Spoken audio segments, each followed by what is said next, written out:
श्री गणेशाय नमः। श्री गोपीजनवल्लभाय नमः। श्रीमद्भागवत महापुराण चतुर्थ स्कंध अथैकोविंशोऽध्यायः। महाराज पृथु का अपनी प्रजा को उपदेश। श्री मैत्रेय जी कहते हैं, विदुर जी, उस समय महाराज पृथु का नगर सर्वत्र मोतियों की लड़ियों, फूलों की मालाओं, रंग बिरंगे वस्त्रों, सोने के दरवाजों और अत्यंत सुगंधित धूपों से सुशोभित था। उनकी गलियां, चौक और सड़कें चंदन और अर्गजे के जल से सींच दी गई थी तथा उसे पुष्प, अक्षत, फल, यवांकुर, खील और दीपक आदि मांगलिक द्रव्यों से सजाया गया था। वे ठोर ठोर पर रखे हुए फल फूल के गुच्छों से युक्त केले के खंभों और सुपारी के पौधों से बड़ा ही मनोहर जान पड़ता था तथा सब और आम आदि वृक्षों के नवीन पत्तों की बंधनवारों से विभूषित था। जब महाराज ने नगर में प्रवेश किया तब दीपक, उपहार, अनेक प्रकार की मांगलिक सामग्री लिए हुए प्रजाजनों ने तथा मनोहर कुंडलों से सुशोभित सुंदरी कन्याओं ने उनकी अगवानी की। शंख और दुंदुभी आदि बाजे बजने लगे। ऋत्विजगण वेद ध्वनि करने लगे। वंदीजनों ने स्तुति गान कर आरंभ कर दिया। ये सब देख और सुनकर भी उन्हें किसी प्रकार का अहंकार नहीं हुआ। इस प्रकार वीरवर पृथु ने राजमहल में प्रवेश किया। मार्ग में जहाँ तहाँ पुरवासी और देशवासियों ने उनका अभिनंदन किया। परम यशस्वी महाराज ने भी उन्हें प्रसन्नतापूर्वक अभिष्ट वर देकर संतुष्ट किया। महाराज पृथु महापुरुष और सभी के पूजनीय थे। उन्होंने इसी प्रकार के अनेकों उदार कर्म करते हुए पृथ्वी का शासन किया और अंत में अपने विपुल यश का विस्तार कर भगवान का परम पद प्राप्त किया। सूत जी कहते हैं, मुनिवर शौनक जी, इस प्रकार भगवान मैत्रेय के मुख से आदिराज पृथु का अनेक प्रकार के गुणों से संपन्न और गुणवानों द्वारा प्रशंसित विस्तृत सुयश सुनकर परम भागवत विदुर जी ने उनका अभिनंदन किया। अभिनंदन करते हुए कहा, विदुर जी बोले, ब्राह्मणों ने पृथु का अभिषेक किया। समस्त देवताओं ने उन्हें उपहार दिए। उन्होंने अपनी भुजाओं में वैष्णव तेज को धारण किया और उससे पृथ्वी का दोहन किया। उनके उस पराक्रम के उच्छिष्ट रूप विषय भोगों से ही आज भी संपूर्ण राजा तथा लोकपालों के सहित समस्त लोग इच्छानुसार जीवन निर्वाह करते हैं। भला ऐसा कौन समझदार होगा जो उनकी पवित्र कीर्ति सुनना ना चाहेगा। अतः अभी आप मुझे उनके कुछ और भी पवित्र चरित्र सुनाइए।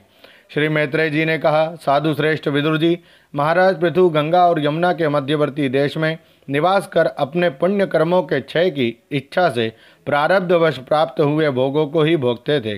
ब्राह्मण वंश और भगवान के संबंधी विष्णु भक्तों को छोड़कर उनका सातों द्वीपों के सभी पुरुषों पर अखंड एवं अबाध शासन था।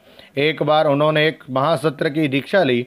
उस समय वहाँ देवताओं, ब्रह्मर्षियों और राजर्षियों का बहुत बड़ा समाज एकत्र हुआ। उस समाज में महाराज पृथु ने उन पूजनीय अतिथियों का यथा योग्य सत्कार किया और फिर उस सभा में नक्षत्र मंडल में चंद्रमा के समान खड़े हो गए। उनका शरीर ऊंचा, भुजाएं भरी और विशाल, रंग गोरा, नेत्र कमल के समान सुंदर और अरुण वर्ण, नासिका सुघड़, मुख मनोहर, स्वरूप सौम्य, कंधे ऊंचे और मुस्कान से युक्त दंत पंक्ति सुंदर थी। उनकी छाती चौड़ी, कमर का पिछला भाग स्थूल और उदर पीपल के पत्ते के समान सुडौल तथा बल पड़े हुए होने से और भी सुंदर जान पड़ता था। नाभि भंवर के समान गंभीर थी। शरीर तेजस्वी था। जंघाएं सुवर्ण के समान देदीप्यमान थी तथा पैरों के पंजे उभरे हुए थे। उनके बाल बारीक, घुंघराले, काले और चिकने थे। गर्दन शंख के समान उतार चढ़ाव वाली तथा रेखाओं से युक्त थी और वे उत्तम बहुमूल्य धोती पहने और वैसी ही चादर ओढ़े थे। दीक्षा के नियमानुसार उन्होंने समस्त आभूषण उतार दिए थे। इसी से उनके शरीर के अंग प्रत्यंग की शोभा अपने स्वाभाविक रूप में स्पष्ट झलक रही थी। वे शरीर पर कृष्ण मृग चर्म का और हाथों में कुशा धारण किए हुए थे। इससे उनके शरीर की कांति और भी बढ़ गई थी। वे अपने सारे नित्य कृत्य यथाविधि संपन्न कर चुके थे। भगवान राजा पृथु ने मानो सारी सभा को हर्ष से सराबोर करते हुए अपने शीतल और स्नेहपूर्ण नेत्रों से चारों ओर देखा और फिर अपना भाषण प्रारंभ किया। उनका भाषण अत्यंत सुंदर, विचित्र पदों से युक्त, स्पष्ट, मधुर, गंभीर एवं निशंक था। मानो उस समय वे सबका उपकार करने के लिए अपने अनुभव का ही अनुवाद कर रहे हैं। राजा पृथु ने कहा, सज्जनों, आपका कल्याण हो। आप महानुभाव जो यहाँ पधारे हैं, मेरी प्रार्थना सुने। जिज्ञासु पुरुषों को चाहिए कि संत समाज में अपने निश्चय का निवेदन करें। इस लोक में मुझे प्रजाजनों का शासन, उनकी रक्षा, उनकी आजीविका का प्रबंध तथा उन्हें अलग अलग अपनी मर्यादा में रखने के लिए राजा बनाया गया है। अतः इनका यथावत पालन करने से मुझे उन्हीं मनोरथ पूर्ण करने वाले लोकों की प्राप्ति होनी चाहिए जो वेदवादी मुनियों के मतानुसार संपूर्ण कर्मों के साक्षी श्रीहरि के प्रसन्न होने पर मिलते हैं।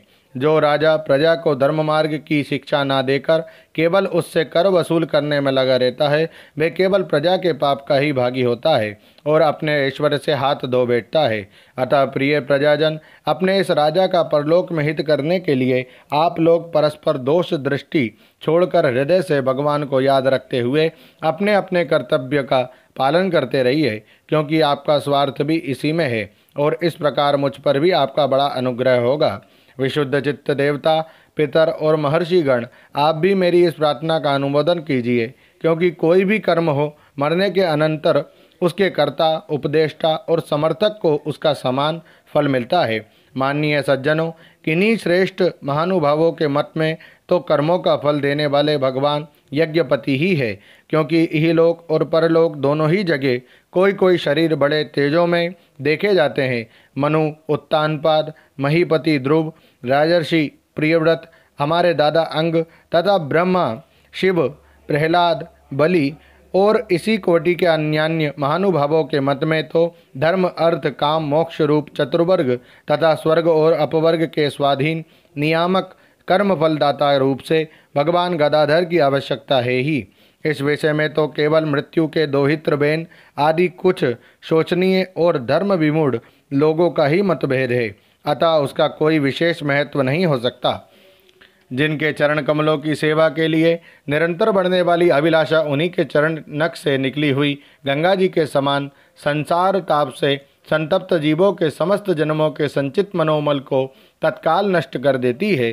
जिनके चरण तल का आश्रय लेने वाला पुरुष सब प्रकार के मानसिक दोषों को धो डालता है तथा वैराग्य और तत्व साक्षात्कार रूप बल पाकर फिर उस दुखमय संसार चक्र में नहीं पड़ता।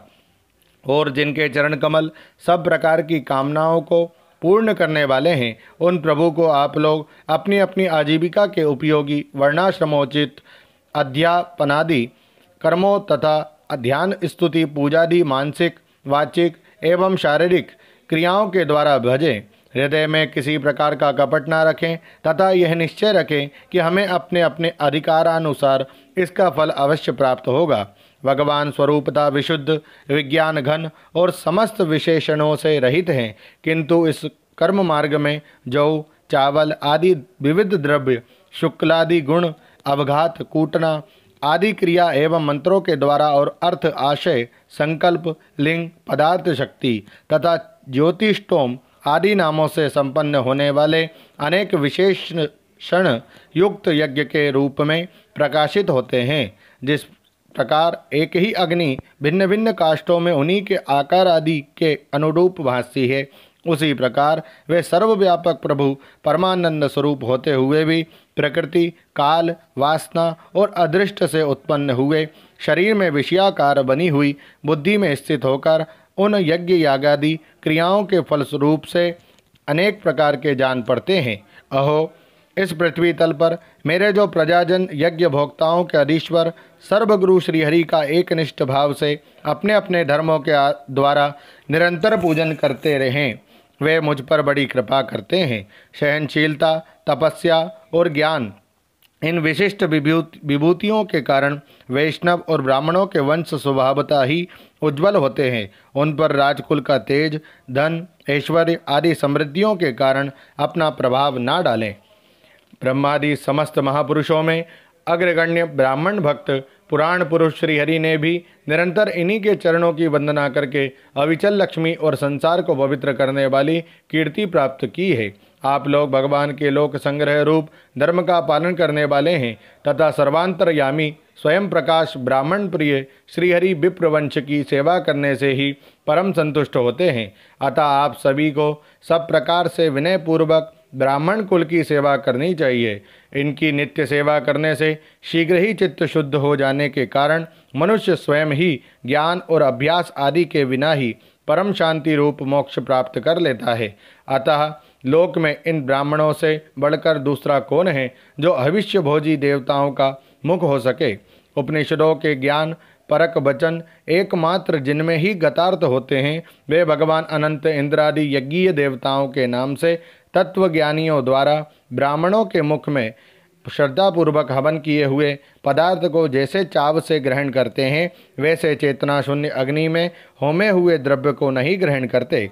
सभ्यगण जिस प्रकार स्वच्छ दर्पण में प्रतिबिंब का भान होता है उसी प्रकार जिससे इस संपूर्ण प्रपंच का ठीक ठीक ज्ञान होता है उस नित्य शुद्ध और सनातन ब्रह्म वेद को जो परमार्थ तत्व की उपलब्धि के लिए श्रद्धा तप मंगलमय आचरण स्वाध्याय विरोधी वार्तालाप के त्याग तथा संयम और समाधि के अभ्यास द्वारा धारण करते हैं उन ब्राह्मणों के चरण कमलों की धूलि को मैं आयु पर्यंत अपने मुकुट पर धारण करूं, क्योंकि उसे सर्वदा सिर पर चढ़ाते रहने से मनुष्य के सारे पाप तत्काल नष्ट हो जाते हैं और संपूर्ण गुण उसकी सेवा करने लगते हैं।